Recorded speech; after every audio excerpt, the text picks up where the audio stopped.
One of the victims was actually Ronnie's own biological. Hey y'all, my name is Stoner and I am Ronnie Stoner's daughter. I was sexually assaulted by my father for 6 years and I am currently 21 years old. So just a little backstory about me. I lived with my dad most of my life, literally since I was a kid, as far as the back as I can remember. And my abuse started in 6th grade. Um, there was this kid that I had liked, and his friend went back and told him basically, and there was messages going around basically saying that I wanted to do sexual things to the kid. So literally the next day, messages start circulating around the school, and somebody had made a fake page of me basically saying I want to do those things to the kid, and it wasn't me. So the kid went to my father. He worked at my school at the time. He went to my father and told him basically, this is what your daughter's saying to me. So, of course, that went around. I kept telling everybody it wasn't me. Nobody believed me. So when we got home, at the time he had a girlfriend, and she sat me down, talked to me about it, and basically she didn't believe me. So he sat me down, talked to me because I wasn't allowed on social media at the time. So he sat me down and was like, basically just asking me questions about when's the last time I've been on social media and stuff like that. And he was asking me um, how long has it been and all that stuff. So I just brushed it off and I just told him this. I think I told him like a week or so. So he sat me on the bed basically and he showed me the messages and I was crying to him, telling him that it wasn't me. And he didn't believe me. So sat me down on the bed and basically after he showed me the messages, he started touching on me and stuff and asking me just weird questions about it. And I didn't say anything. I was just that like in shock. So from that day forward, it literally happened every day or every other day nonstop. So at this point, I haven't told anybody about it at all. Um, I've always cried to live with my mom, and he always told me no, of course. Um, so basically, um, fast forward a little bit to me losing my virginity. Um, I was 14 when I lost my virginity, and after I lost my virginity is when the sex started. At first, it was just like he would touch on me while I'm sleeping stuff, and then I wake up and he's touching me. But after that, after I lost my virginity, it started to be more of like sex. So basically, I didn't never get in trouble for losing my virginity. At 14, he just started having sex with me. So fast forward a little bit more, I in high school, um, and like I said, the sex was happening every day, every other day, literally every night. Um, when no one was there. So, so after the sex started, I started having like more attitude problems with him with in school, just like overall my behavior changed. And I didn't notice it then until like I came back like now and then reevaluated it. I'm like, during the time I can see a change in behavior. So, after my behavior started changing and stuff, I get in trouble a lot, and me and him used to argue a lot, and there was a lot of mental abuse. When I was younger, it was physical, but mostly it was as I got older, it was just mental abuse, like fat shaming, uh, making me eat healthy, making me exercise for punishment, just little stuff like that. Okay, so fast forward, he got a new girlfriend.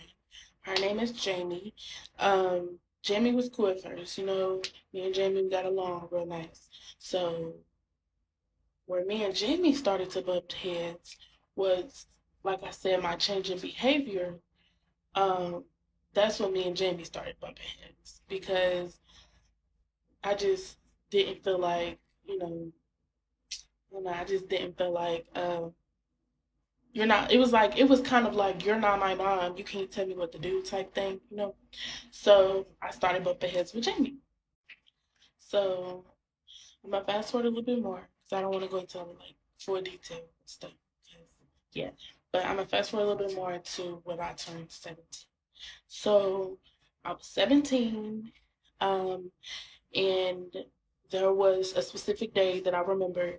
Um, my little sister, she does like cheer competitions and gymnastics and stuff.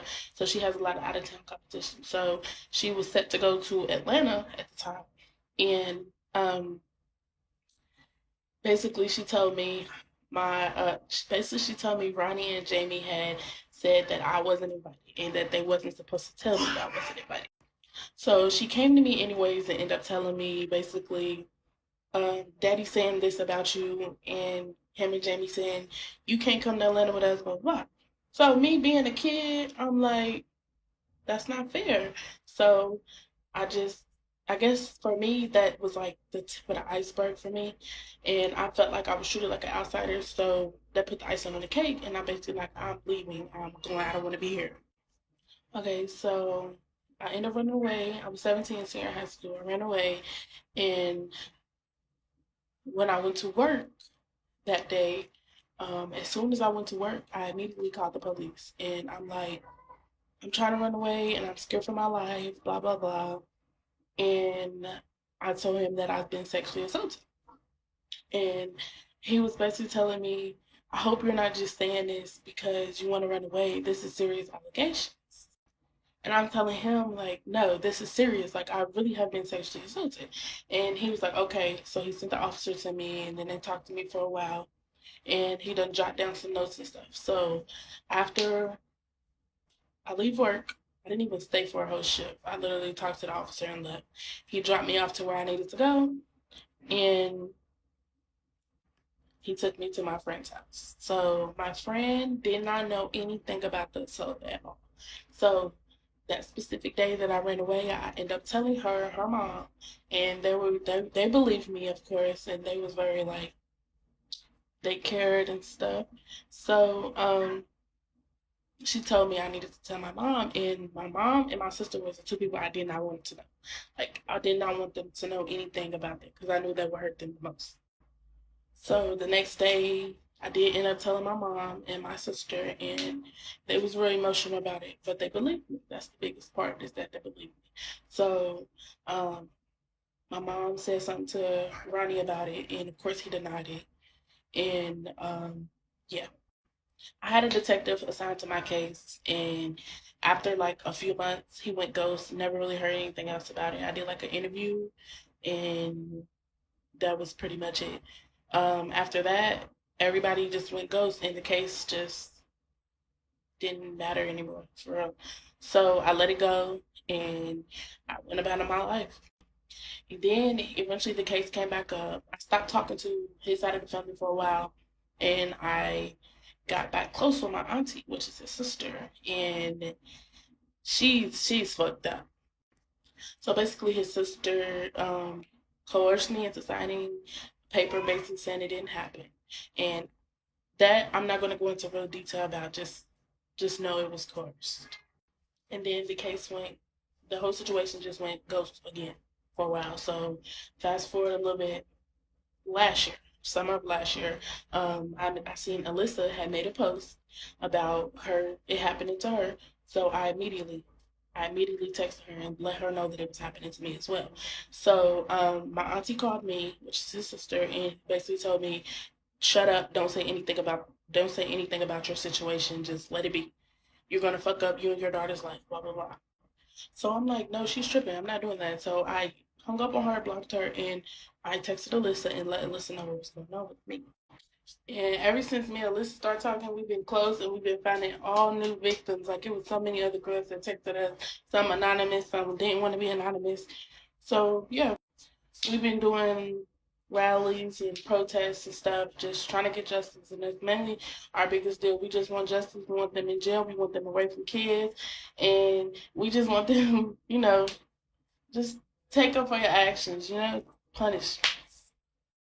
All I ask is that y'all share, like, comment this video, and you got any questions, just let me know.